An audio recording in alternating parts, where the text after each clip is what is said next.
Hello दोस्तों, नमस्कार। आपका हमारे channel energy of life inspire story पर बहुत बहुत स्वागत है। मित्रों, हिंदू धर्म ग्रंथ पुराणों में बहुत सारे कथाएं हैं। हम आपको आज महाभारत के बहुत ही रोचक प्रसंग से अवगत कराने जा रहे हैं। मित्रों, महाभारत में पांडु के 5 पुत्र थे, जिनके नाम युधिष्ठिर, भीम, अर्जुन, नकुल और सहदेव था। इनका विवाह कैसे हुआ, ये एक ही पत्नी के साथ 5 पति कैसे रहते थे, क्या पत्नी को लेकर आपस में इनमें लड़ाई होती थी, आज बहुत सारी जानकारी मिलने वाली है, तो वीडियो के अंत तक बने रहे। दोस्तों, हमारे हिंदू धर्म में किसी भी स्त्री का एक से ज्यादा पति होना गलत माना जाता है, लेकिन फिर भी आज से कई साल पहले महाभारत युग में द्रौपदी ने 5 पुरुषों से विवाह किया था। ऐसे में सोचने वाली बात है कि आखिर उस समय ऐसी क्या मजबूरी आ पड़ी थी कि द्रौपदी को 5 पुरुषों से विवाह करना पड़ा था। और सबसे जरूरी, द्रौपदी ने अपने 5 पतियों के साथ पत्नी धर्म कैसे निभाया।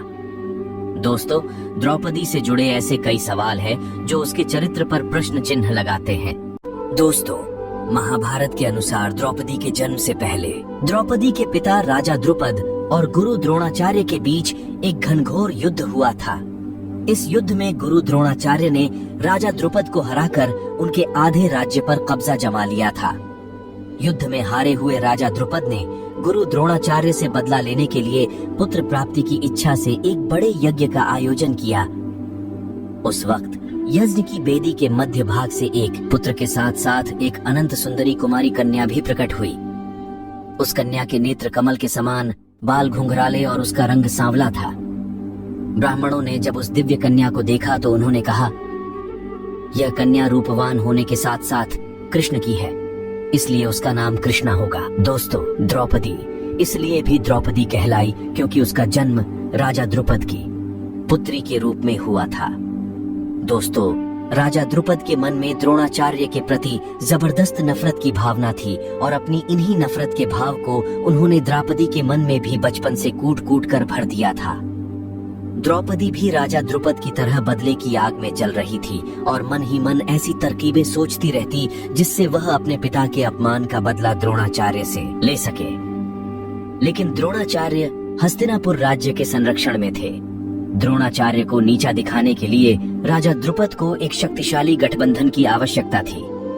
इसलिए जब द्रौपदी विवाह के योग्य हुई तो राजा द्रुपद ने द्रौपदी के स्वयंवर का आयोजन किया। हालांकि कृष्ण जानते थे कि धर्म की स्थापना के लिए द्रौपदी का विवाह अर्जुन से होना जरूरी है, इसलिए द्रौपदी के स्वयंवर के पहले से ही वह राजा द्रुपद के महल में आकर रहने लगे थे। कहा जाता है इस दौरान द्रौपदी की भगवान कृष्ण से काफी अच्छी मित्रता हो गई थी। यहाँ तक कि द्रौपदी ने भगवान कृष्ण से विवाह करने की इच्छा भी जाहिर की थी, जिस पर श्री कृष्ण ने यह कहते हुए मना कर दिया था कि वह सिर्फ ऐसी स्त्री से ही विवाह करेंगे जो उनके लक्ष्य के प्रति पूरी तरह समर्पित होगी, यानी धर्म की स्थापना के कार्य में उनका पूरी तरह से साथ देगी।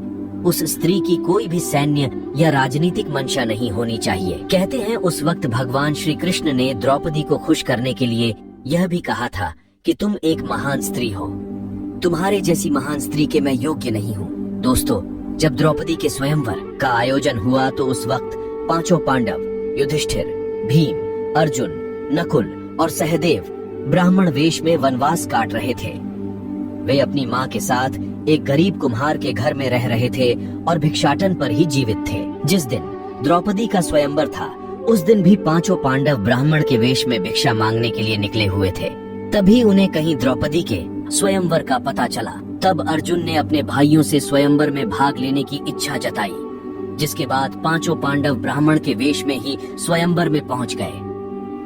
यहाँ स्वयंवर की शर्त के अनुसार जो भी धनुर्धर ऊपर घूमती हुई मछली की परछाई को नीचे पानी में देखकर उसकी आंख को भेद देगा, उसी के गले में माला डालकर द्रौपदी उससे विवाह करेगी। अर्जुन एक श्रेष्ठ धनुर्धर थे, इसीलिए उन्होंने मछली की आंख को भेद कर स्वयंवर की शर्त को जीत लिया और द्रौपदी को अपनी पत्नी बनाकर उसे अपने साथ अपने आश्रम ले आए।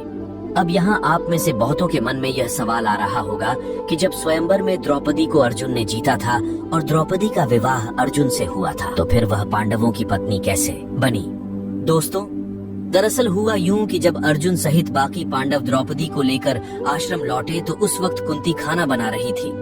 अर्जुन ने दरवाजे पर ही खड़े कुंती से कहा, माँ देखो हम क्या लाए हैं। तब कुंती ने बिना देखे ही यह कह दिया, जो भी लाए हो पांचों भाई आपस में बांट लो। दोस्तों, यहाँ कुंती की भी गलती नहीं थी, क्योंकि रोजाना पांडव को दिन भर भिक्षा करके जो कुछ भी मिलता उसे वे अपनी माँ कुंती के सामने लाकर रख देते थे, जिसे कुंती सभी में बराबर बांट देती थी। इसलिए हर रोज की तरह जब उस दिन भी अर्जुन द्रौपदी को लेकर आए और उन्होंने अपनी माँ से कहा कि देखो माँ, आज हम लोग आपके लिए क्या लाए हैं, तो उस दौरान कुंती घर के काम में व्यस्त थी। इसलिए उन्होंने बिना देखे ही यह कह दिया कि जो भी लाए हो उसे 5 भाई आपस में बराबर बांट लो।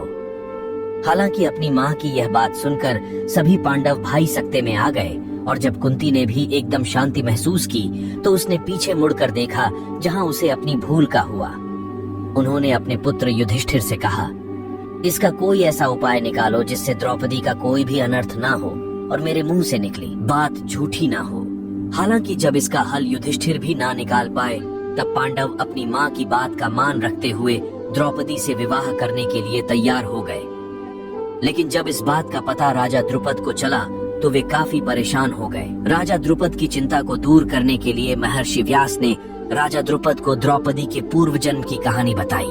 महर्षि व्यास ने बताया कि द्रौपदी अपने पूर्व जन्म में एक आर्षि कन्या थी। वह रूपवती होने के साथ साथ गुणवती और सदाचारिणी भी थी, लेकिन पूर्व जन्म के कुछ कर्मों के कारण द्रौपदी का विवाह नहीं हो पा रहा था। इसीलिए द्रौपदी ने भगवान शिव की घोर तपस्या की और इस तपस्या से प्रसन्न होकर शिव जी ने द्रौपदी को मनचाहा वर मांगने के लिए कहा। तब द्रौपदी ने सोचा कि वरदान से उसकी सभी इच्छाएं पूरी नहीं होंगी, इसलिए उसने घुमा फिराकर महादेव से वरदान मांगा। द्रौपदी ने महादेव से कहा, हे प्रभु, मेरा विवाह किसी ऐसे व्यक्ति से हो जो धर्म का सबसे बड़ा झाता हो, जो सबसे अधिक बलवान हो, जो किसी विद्या में कौशल हो, जिसे नक्षत्रों का ज्ञान हो और जो सबसे अधिक सुंदर हो।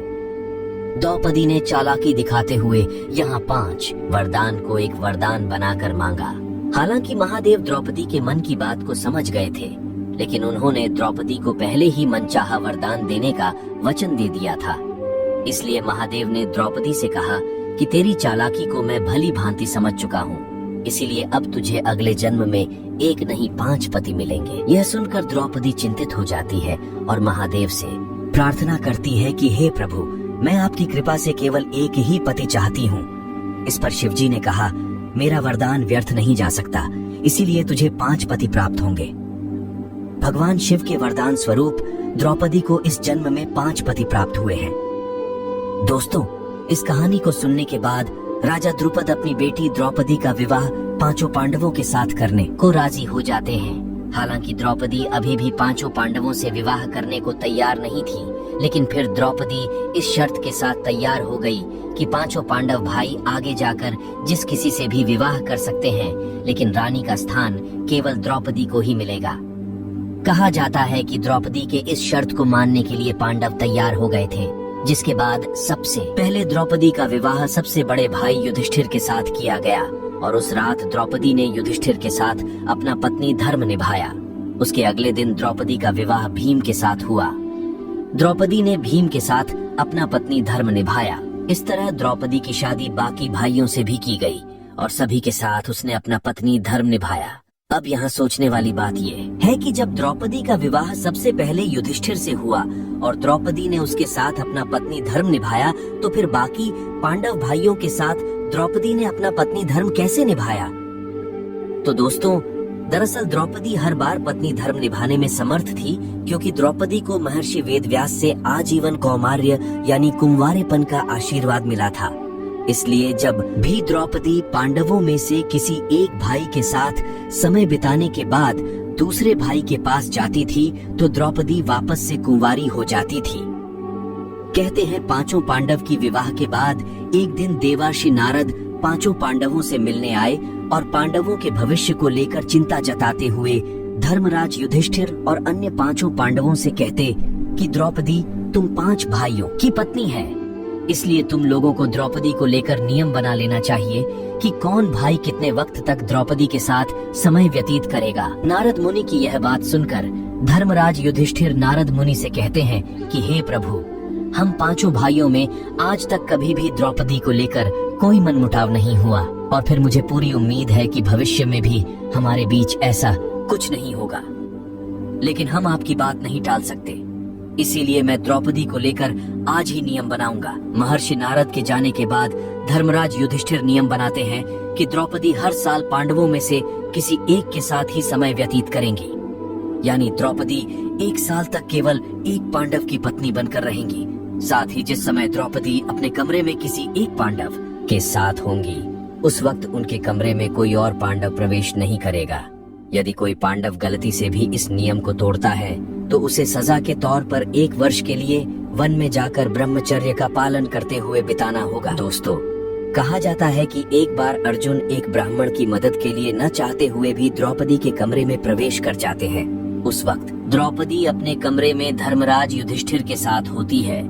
हालांकि अर्जुन धर्मराज युधिष्ठिर का नियम धर्म का पालन करने के लिए तोड़ा था, लेकिन फिर भी अर्जुन युधिष्ठिर की बात का मान रखते हुए वनवास चले जाते हैं।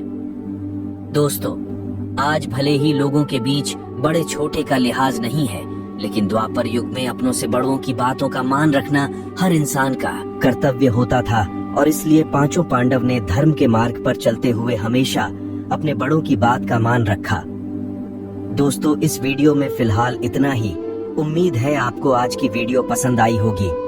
अगर हाँ तो वीडियो को लाइक करें और इस तरह की और भी जानकारी के वीडियो देखने के लिए चैनल को सब्सक्राइब कर ले। धन्यवाद।